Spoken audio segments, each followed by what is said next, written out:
Bonjour, je m'appelle Maïté Torvanadessin, je suis conseillère en évolution et j'adore partager mon expérience personnelle avec toi et mes prises de conscience. C'est ce que je m'apprête à faire maintenant. Déjà, tu peux cliquer et t'abonner à ma chaîne. Vas-y, fais confiance et tu regarderas les vidéos suivantes. Alors aujourd'hui, je viens en fait tout juste d'avoir une prise de conscience et je me suis dit c'est génial en fait de partager les prises de conscience, mais en ce qui me concerne juste après les avoir eues. Alors je suis maman d'un petit garçon qui a 13 mois et en fait en ce moment j'ai besoin de temps pour moi, de temps pour travailler ou de temps juste seul me retrouver avec moi-même. Je pense que les mamans elles me comprendront ou même celles qui ne sont pas mamans me comprendront parce qu'elles savent à quel point c'est important d'avoir du temps pour soi et à quel point c'est précieux. Cependant, à chaque fois que j'ai besoin de son temps pour moi, donc je trouve des personnes qui m'aident, de la famille, des proches qui peuvent garder mon enfant, et j'ai confiance en ces proches, donc je sais que mon enfant est en sécurité avec eux. Pour autant, je ressens une culpabilité à me dire que... Et des petites pensées comme ça me traversent l'esprit. Ah, mais est-ce que tu es une bonne mère? Tu te rends compte, là, tu fais passer telle chose ou telle prestation, telle chose de ton travail avant ton enfant, ou là, tu fais passer ton bien-être avant son bien-être à lui parce qu'en fait, il est mieux avec sa maman. Donc, j'ai des tas de pensées comme ça, négatives, qui font que je culpabilise de quelque chose qui, je pense, je ne devrais pas, d'une chose pour laquelle je ne devrais pas culpabiliser. Parce que c'est normal de vouloir se retrouver, de passer du temps avec soi-même.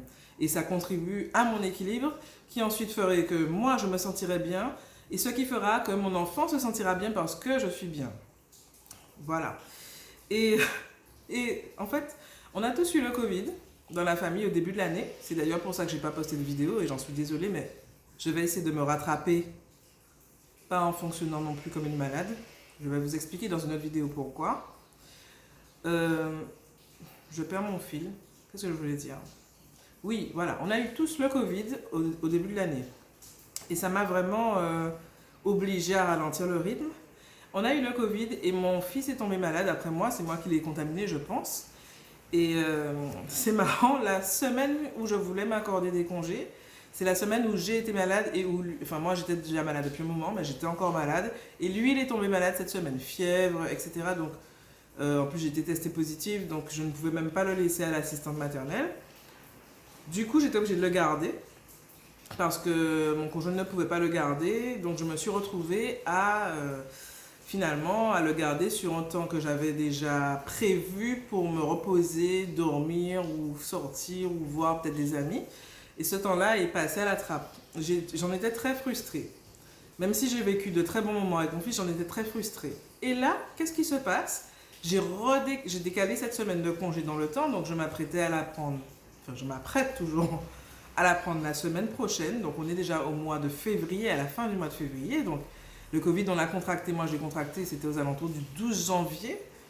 Donc ça s'est passé à la fin du mois de janvier. Et là, un mois après, je me retrouve dans la même situation, puisque ma mère, qui est en train de garder mon fils en ce moment, me dit que oui, il recommence à tousser et il a le nez qui coule. Et son grand-père m'a dit oui, il a fait un peu de fièvre. Moi, je ne voulais pas dramatiser, j'ai pas voulu voir. Je me dis non, non, non, un peu de fièvre, c'est normal, il fait ses dents. En fait, non. Maintenant, il a le nez qui coule et je connais maintenant le process. Hein. Quand son nez commence à couler, qu'il commence à être bouché, c'est fini, ça veut dire qu'il a quelque chose, au moins une grippe, quelque chose comme ça. Là, je me dis, mais c'est pas possible. Comme par hasard, et je m'énerve. Je m'énerve toute seule, ou en discutant avec mon conjoint, parce qu'en plus, il ne pourra pas le garder, donc ce sera moi. Et je me dis, mais en plus, ça me retombe encore dessus. Je trouve le truc trop injuste. Et là, et là, prise de conscience. Je me dis, mais en fait, c'est exactement la même situation qu'au mois de janvier. Au moment où je veux me reposer, il se passe quelque chose, il tombe malade, et je suis obligée de le garder.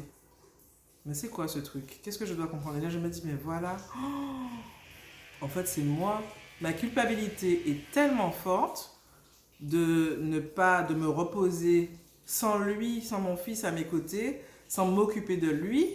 Et je me sens peut-être tellement mauvaise maman, avec les peurs qui vont avec. Hein. Il va t'aimer moins. Ouais, il va t'aimer moins, il va se détacher de toi. On te verra comme une mauvaise maman. Donc il y a tout ça. Il y a tout ça dans cette culpabilité, dans cette crainte, dans ce qui me dérange, dans cette situation. Et au final, la vie s'arrange pour me faire comprendre que ou en tout cas nos inconscients avec mon enfant, ils communiquent et du coup, il tombe malade au moment où je prends vraiment pas mal de jours pour me reposer. Vraiment, je viens de réaliser ça. Et là, je me dis, waouh!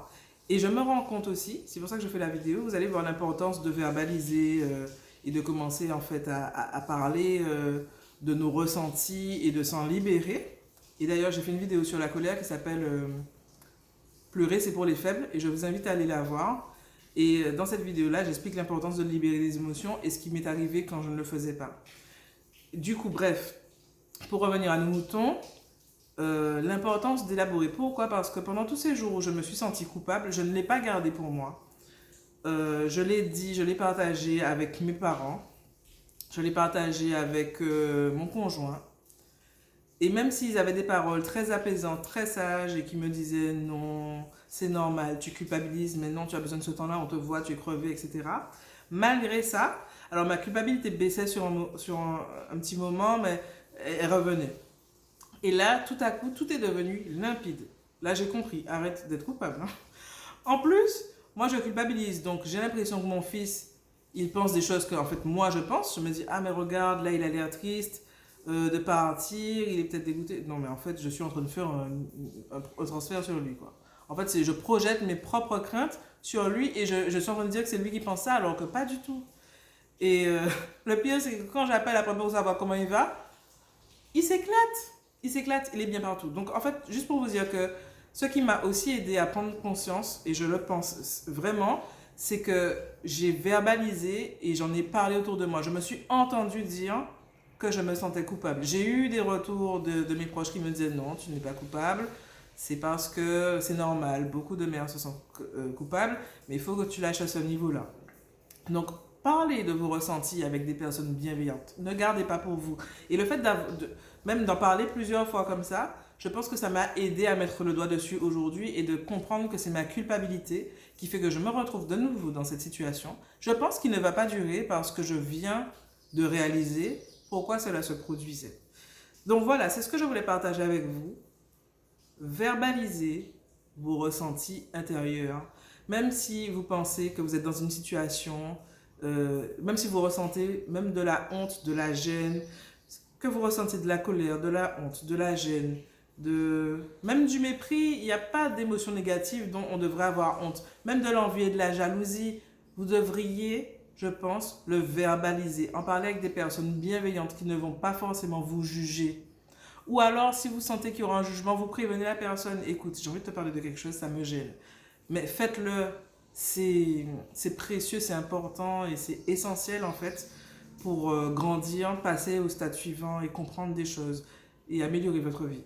Voilà, et ben j'espère que cette vidéo vous a plu et si elle vous a plu, n'hésitez pas à vous abonner. Bye bye, à la prochaine fois.